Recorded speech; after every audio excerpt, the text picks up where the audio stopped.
an balimakɛ n'o ye Banungo Amadu naam min fatura ala ka saya kama lafiya ye amin Banungo Amadu naam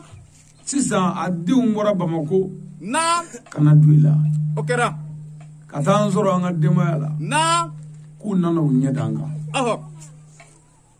a denkɛ min bɛ golo kan naam n'o ye Seko Burama ye naam o ni a ka kalanden ɲɛmɔgɔw a belebele ka fara balimaw kan naam u nana jamakulu ka na an ka so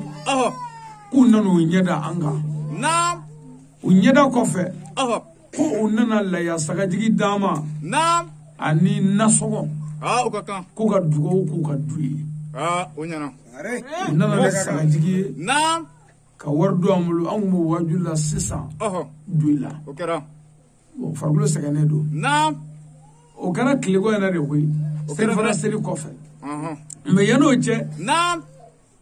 10 heures ni 11 heures o y'an sɔrɔ kasela ko dɔ la ha belebele ala ka yamaru mɛ surɔ naam 3 heures y'an sɔrɔ falajɛ Banankabugu la waju la su 3 heures surɔ Bamako ha belebele ala ka gɛlɛya ala t'i sɛgɛn donc lafiya kelen t'a la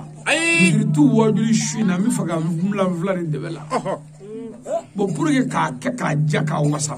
ni ziyara n'an ye ziyara kɛ teliyala ka bɔ yen a bɛ yɔrɔnin dɔ di an ka kunkolo don dɔɔnin n'i y'o dɔɔnin sɔrɔ kɔni wajuli bɛ ja